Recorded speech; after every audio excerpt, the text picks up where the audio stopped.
Sibos has transformed and indeed adapted itself, like many global events, to the challenges presented by the coronavirus pandemic. And while the event shifted online, Sibos is still firmly committed to providing a valuable experience to the worldwide financial community. And I'm delighted to say that we are joined by Chantal Van Es. Now, she is the head of Sibos, and we're going to explore how we got here and what we can expect this week. Chantal, a very good day to you. It's lovely to see you a year on.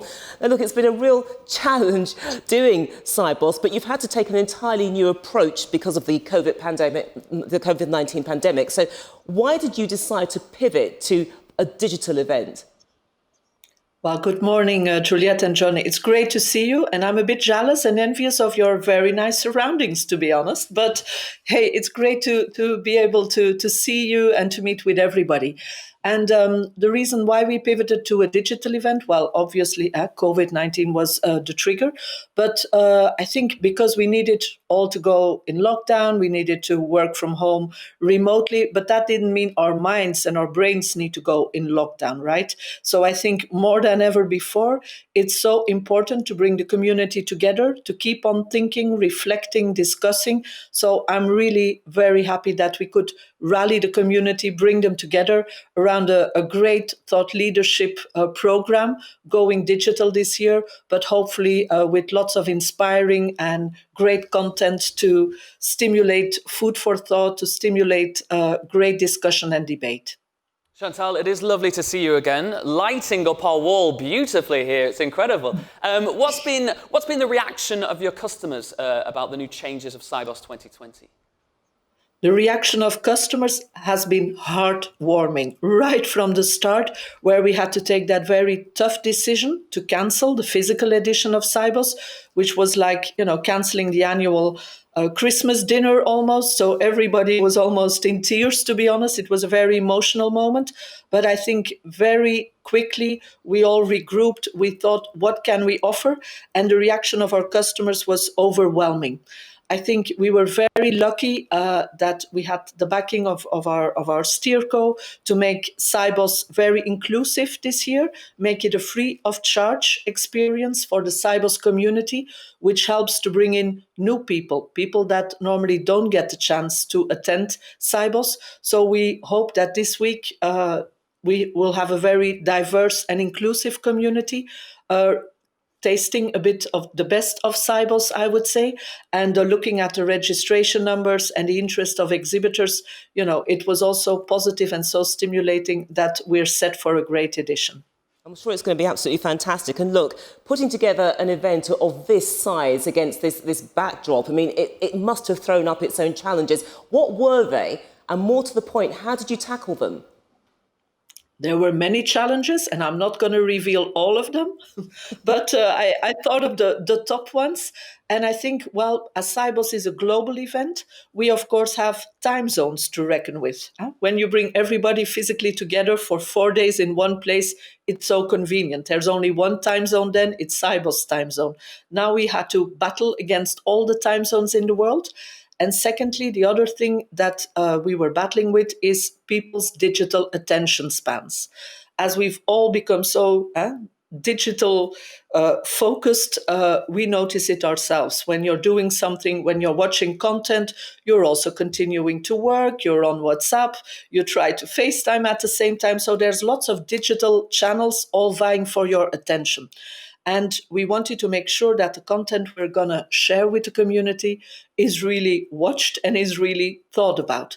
So the solution we came up with to these two challenges, the time zones and the digital attention, I think was the same. And we had a hard think and we attended lots of other digital events to try and come up with a solution that will hopefully help people who want to make the best experience out of Sibos.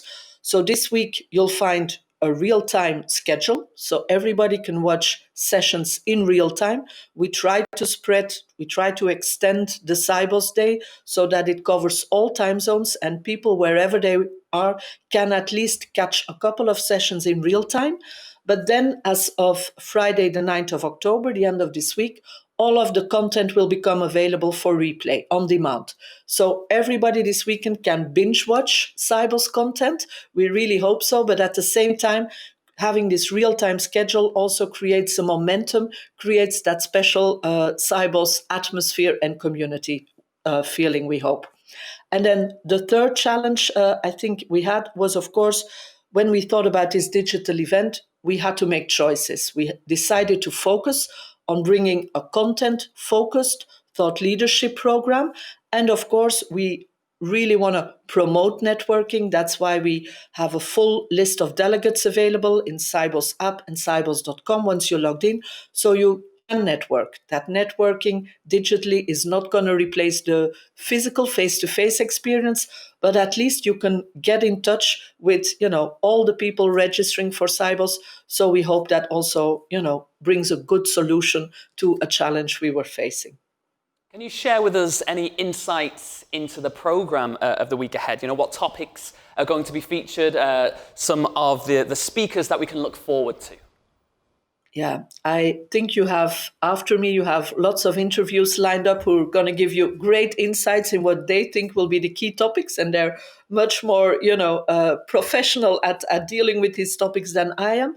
But in general, our general theme is driving the evolution of smart finance, which is a very forward-looking theme, but also a very responsible theme, focusing on a number of day teams around which we try to regroup the different sessions. So today we've got delivering digital value that will look at how all these new technologies can also create better experiences for customers, can also drive forward, better outcomes. Then we have responsible innovation, because innovation and risk are sometimes seen as opponents on the spectrum, but we do believe that fresh ideas can actually also be managed as far as risk is concerned.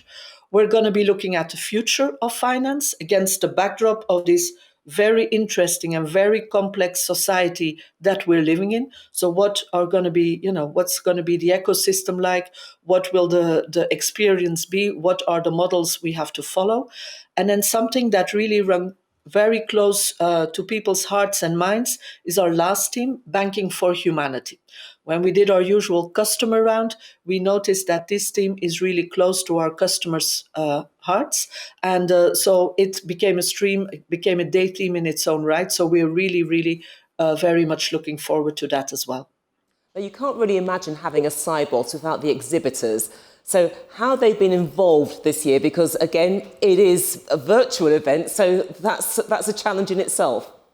Yeah, normally on Sibos Monday, you walk through this beautiful exhibition hall full of little jewels and palaces and really inviting meeting spaces. So that was a question: how do we give our exhibitors value and visibility? So we turned them into digital Sibos partners. So our traditional exhibitors, we have now more than 100 signed up for our digital Sibos partnership, and we give them the opportunity to share news about their company, collateral, and they can also contribute to the program. We have a whole partner activity program lined up that people can activate by putting the slider on the program to that partner program, and we have more than 40 activities brought to the community by these partners. So a very community and inclusive way of looking at delivering content and thoughts and ideas. What about for you personally this year, Chantal? What are you looking forward to the most from Sibos Week? Well, actually, I was thinking it's probably going to be the first time that I can actually watch some sessions, because normally you're running around, you're doing your 10 miles around the convention center, and you don't have time to watch content. So I hope there will be lots of issues to tend to, but I do hope to also watch some really of the really good content. So I'm really looking forward to that. And then if I may pick one thing, because it's hard to choose, of course. But if I may pick one thing, we're partnering with Dream Big, which was the charity we picked, the local charity we selected in Boston back in November last year when we visited there. They're a fantastic charity. They help kids from underprivileged backgrounds with sports tuition fees, sports equipment. So I'm doing a big call to action to everybody watching, to everybody registered, to go to our homepage and help us fund money to equip them with 100 basketballs, 100 pairs of sneakers, and 100 uniform kits. So the challenge is on, I would say. I hope that by the end of this week, when we have the last Sibos TV episode, that we can actively say that we met that challenge. I think you'll exceed it, actually, Chantal. But look, thank you so much. It's been an absolute pleasure speaking to you, and good luck for this week. It's going to be brilliant. Thank you.